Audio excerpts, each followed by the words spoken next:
সন্দেশখালীতে একের পর এক তৃণমূল নেতাদের বিরুদ্ধে নারী নির্যাতনের বিষয় সামনে এসেছে। তৃণমূলের অভিযুক্তদের শাস্তির দাবিতে উত্তাল হয়েছে সন্দেশখালী। এই পরিস্থিতিতে মুখ্যমন্ত্রী সন্দেশখালী না গিয়ে বাঁকুড়া সফরে যাচ্ছেন। এরই প্রতিবাদে হাতে ঝাঁটা ও জুতো নিয়ে বাঁকুড়া শহরে মিছিল করল বিজেপির মহিলা মোর্চার কর্মীরা। তৃণমূল নেতাদের একের পর এক দুর্নীতি ও অত্যাচারের ঘটনায় গত কয়েক সপ্তাহ ধরে উত্তাল সন্দেশখালী। মহিলারা রাস্তায় নেমে তৃণমূল নেতাদের বিরুদ্ধে আন্দোলনে সামিল হয়েছেন। সেখানে বিরোধী নেতৃত্ব যাওয়ার চেষ্টা করলেই রাজ্যের পুলিশ বাধা দিচ্ছে, অথচ রাজ্যের মন্ত্রীদের বিনা বাধায় সেখানে যেতে দিচ্ছেন পুলিশ। পরিস্থিতি যখন এমন, তখন সন্দেশখালী কাণ্ড নিয়ে রাজ্যের মহিলা মুখ্যমন্ত্রী হস্তক্ষেপ বারে বারে দাবি করে আসছে বিরোধীরা। কিন্তু মুখ্যমন্ত্রী সে ব্যাপারে হস্তক্ষেপ না করে আগামী 27 ও 28 ফেব্রুয়ারি জঙ্গলমহল সফরে যাচ্ছেন।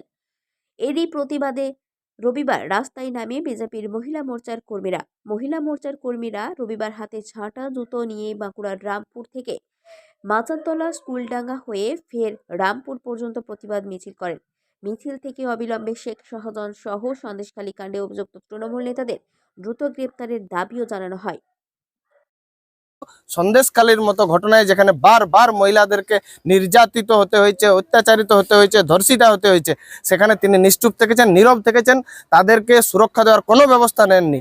তাই বাঁকুড়ার মহিলারা আজকে প্রতিবাদে সরব হয়েছেন ঝাঁটা জুতো নিয়ে। এই আন্দোলন কি জারি থাকবে? নিশ্চয়ই আজকের এই আন্দোলন শুধুমাত্র সূত্রপাত। আগামী দিনে মহিলা মোর্চার বৃহত্তর আন্দোলন হবে এবং মাননীয় মুখ্যমন্ত্রী বাঁকুড়াতে আসায় সেই দিনেই প্রত্যেক জায়গাতে মহিলা মোর্চায় ঝাঁটা জুতো হাতে থাকবেন ওনাকে অভ্যর্থনা জানানোর জন্য। ঝাঁটা জুতো নিয়ে আমাদের এই বিক্ষোভ আজকে আপনারা জানেন পশ্চিমবাংলায় যে সন্দেশখালীতে মহিলাদের উপর যেভাবে অকথ্য অত্যাচার নির্যাতন চলছে, মহিলাদের তুলে নিয়ে গিয়ে মহিলাদের শারীরিক মানসিক নির্যাতন চলছে, মহিলাদের ধর্ষণ করা হচ্ছে দিনের পর দিন। আবার তার প্রতিবাদ করারও উপায় নেই। প্রতিবাদ করতে গেলে তাদের উপর তাদের স্বামীদের তুলে নিয়ে যাচ্ছে, মারধর করছে, একদম কোদাল বেটে করে মারধর করছে, মহিলাদের ধর্ষণ করছে, ধর্ষণ করেও শান্তি হচ্ছে না, তাদের খুন করে দিচ্ছে, কারো গলা কেটে দিচ্ছে,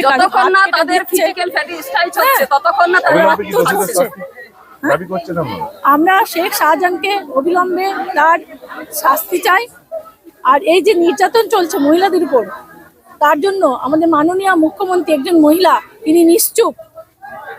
তিনি এই মহিলাদের জন্য এই নির্যাতনের প্রতিবাদে তার অতি সত্বর ব্যবস্থা নেওয়ার জন্য আমরা আজ এই আন্দোলনে নেমেছি, আজ এই মিছিলে নেমেছি। যদি পরবর্তী দিনে দেখতে পাওয়া যাচ্ছে আরো রাজ্যের বিভিন্ন জায়গায় একইভাবে বিভিন্ন জায়গায় মহিলাদেরকে হেনস্থ হতে হচ্ছে, সেক্ষেত্রে কি আন্দোলন কি আমাদের চলবেই? আমাদের আন্দোলন চলবে, মহিলাদের উপর অত্যাচার হলে আমাদের আন্দোলন চলবে। দরকার হলে আমরা বৃহত্তর আন্দোলন চলবে। আমরা নবান্ন থেকে ওই মহিলা মুখ্যমন্ত্রীকে মাটিতে নামিয়ে আসবো। শিশুরাও তো আক্রান্ত হচ্ছে। বাঁকুড়া থেকে মোহাম্মদ শাহজাহান আনসারীর রিপোর্ট, 99 নিউজ বাংলা।